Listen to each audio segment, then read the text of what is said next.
I actually wonder, is marriage a beautiful thing? I actually do wonder if marriage is a beautiful thing. And, I'm pretty sure if I put up a poll, there'll be some mixed reviews. Um, I do believe that love is a beautiful thing. When you love someone, that doesn't mean that you won't hurt that person. We even hurt ourselves. We drink ourselves to death. We take things that we shouldn't take. We are irresponsible with our own bodies sometimes, to where we don't work out, to where we don't take care of ourselves. And I truly wonder, if you don't take care of yourself, how can you take care of someone else? How can you truly take care of someone else's heart, someone else's feelings, someone else's goals, dreams, and aspirations? 50% of people get divorced in America today. 50%. That means for every 2 people who get married, 1 will be divorced. 80% of the time, it is initiated by a woman. There can be several reasons: irreconcilable differences, financial issues, and drama. Those are the 2 biggest ones. Irreconcilable differences. There's really nothing that was said there. And it doesn't really need to be anything that was said there, to be honest. You have free will. You can do whatever you want. But what I also notice is that people can be evil. They'll lie on you. They'll say things about you that they know aren't true just to make themselves look better. They'll say this person was abusive. They'll say that this person was a cheater. Sometimes they'll just say that person did whatever and whatever, but they'll never say what their fault was in the entire situation.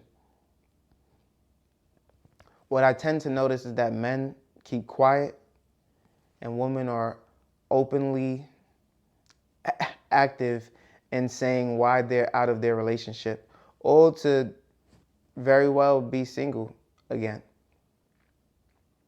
And I'm not saying that one group is better than the other group, man or woman. In fact, the gender wars is so overblown and so overplayed. I'm not here to choose a side or pick a side.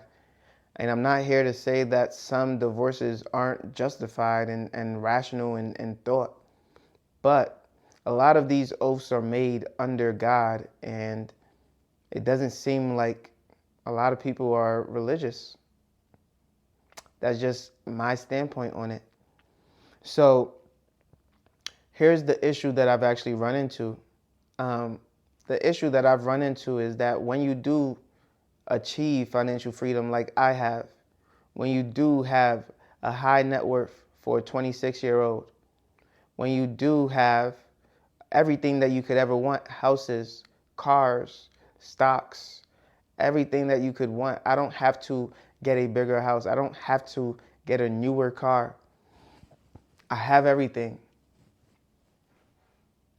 Allowing someone to sign a piece of paper and claim ownership to all that I possess in this world that we live in, it just seems irresponsible.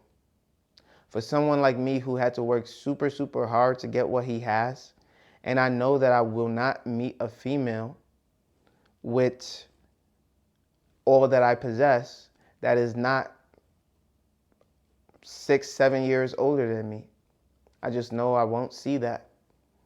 And so it's not that love doesn't exist and it isn't right, but the law has entered our lives and said, you know what, although you own all of these things, this person is now entitled to that because they have your last name. I will not sign a piece of paper that allows someone to take my material possessions away, no matter how much I care for them and no matter how much I love them. And so here is the compromise that I came up with, because I understood that I could not get married in the U.S. I had to compromise with my now girlfriend And I told her, hey, if you want to get married, it will have to be in a state in which, I don't necessarily have to sign a piece of paper, number one, and you can still have the big wedding that you've always dreamed of. So it's whether we go back to Africa and we have the big wedding, we can do that. Um, Obviously, change your name without having to sign a certificate or a piece of paper. Becoming my domestic partner, I have to look into that. We may be able to do something like that as well. And then if you want the big ring, of course, you can get the big ring as well. Show it off to your friends and let them know that, hey, this woman is taken. But for me to sign a piece of paper that says I am a husband, I'm not doing that. How do I make sure that my woman is properly taken care of if I'm not going to sign a piece of paper that literally says she owns all of my material possessions should I pass away? That is a great question.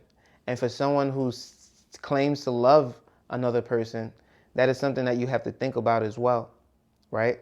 Now, obviously, we're still early in our relationship, but regardless if I'm with her in the future or not, this is something that is definitely a topic of conversation and should be a concern for any woman who decides to get with a man with this type of stance. And so in order to ensure her financial freedom, because if I want financial freedom, I should also want it for my partner, right? I mean, it's only right. If you really love someone, you should want the same for them.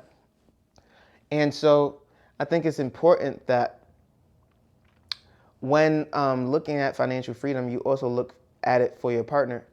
When I got with my girlfriend, she wasn't in school. Now she is. She's a nurse. She was ready to settle down and have children right away. Now she's focused on her books, focused on her education. Because I didn't want a family in which mommy didn't go to school, because if mommy didn't go to school, then the kids may think that they don't have to as well. And to be honest, they don't. But I want them to understand that mommy and daddy went to school, and so that this is something that you can definitely do and that you're capable of. But in the world that we live in today, 20 years from now, it may be very, very different. And I may be against college altogether, who knows? But I did want my girl to have an education because I believed that it was important, and she agreed. That bettered her life. That's number one. Number two, she was not invested in the stock market. There's a 401k option available with her company. So now she invests in the 401k as well. Number three, she was paying well over $1,300 a month in rent. Now she has the opportunity to live with me for a much reduced cost. She's not my wife and she doesn't have my children. So yes, she does have bills, but it's not even $900, $800, not even $700 a month anymore. So she's paying about half of what she was paying before while in school, while investing. And then what happens when you do have my children, or when you are ready to take that next step with me? Well, then, obviously the responsibility of, are you going to be a stay-at-home mom, or if you're going to work? If you're going to work, then you're going to support the household, but not, as much as I am. Whether that's 80-20, 80% my responsibility, 20% hers, or 70-30, 70% my responsibility, 30% hers. And if she decides, you know what, I'd rather take care of the kids, stay at home, then hey, I can take on 100%. That's not an issue. That's not a problem. You see, that is an option afforded to her. That is a privilege, to be honest. But the problem with that only is that if she's working, she can invest in the stock market for herself and doesn't have to rely on my assets, my net worth, those things. So I would appreciate her working, and she does want to work at least for a year or two before having children. But that's not enough to really get the net worth that she would need. So here's another thing that I am going to do. After 3 children, maybe even 2 children, I will also put her on my will. So what does that mean? If I die, she would at least get one of my houses, and then I would put the children another one of my houses. So what does that mean? That means that she'll at least have a home to stay in if I'm dead. At this point, I'm of the belief that if you want to kill me for my house, then just go ahead and do it. But I won't sign a marriage certificate that says if you divorce me, you get the home, because obviously that's much easier to do and much less heartfelt. I'm going to believe that she has a heart, and so by me putting her in my will, um, I would believe that she has a heart to not kill me for the home. But hey, I have seen terrible documentaries where people have killed someone just to get some life insurance now. So trust and believe. I understand, but I'm going to believe that she has a heart, that she won't kill me just for a home. And I'm going to allow her to choose what home she wants. Um, you know, that's the blessing of having multiple properties. I'll let the woman choose, hey, do you want this house on this area, or do you want that one in that area? So regardless of if she's investing more in the stock market or not, she'll at least have a home of her own to choose from. And I know that she can take care of it because she was paying just as much in rent as what this mortgage costs here. So yeah, there's not much worry there. Will it be hard? Sure. But that's why I'm also working to pay off the house within the next 10 years, because we don't know how long or short the lifespan can be. And with that, that's less burden on her to have to deal with if worse should come to worst, right? So that's kind of how I play it. And obviously, you're not a stay-at-home mom forever. I'm not one of those guys who's looking for someone to be a stay-at-home mom while the kids are like 7 years of age and something like that. We're not doing homeschooling. We're going to send them to either private school or public school. But those are the type of things that I think about. Financial freedom for not just myself, but for my significant other as well. She may even buy property as well. Who knows? It depends on what she wants to do, because she'll have to manage that. Will I guide her? Will I show her the ropes? Absolutely. But she'll have to take some initiative in wanting to do that before I truly engage myself, because you know how passionate I can be about finance. But yeah, when it comes to marriage in America, it's increasingly less desirable for young men today. And, this is something that has been a talking point for several years. A lot of people try to spin the narrative to women not wanting relationships. But really, when guys don't have to be in a relationship in order to get what they want from a woman these days, why would they? I chose to be in a relationship because this woman provides me with a sense of understanding that a lot of women I don't believe had. And so that is why I chose to be with her for a longer term. But, there is no have to that's in my vocabulary when the world is literally my oyster, and that's how I feel. And I hope everyone feels that way, to be honest. So with that being said, do you believe that marriage is still a viable option these days?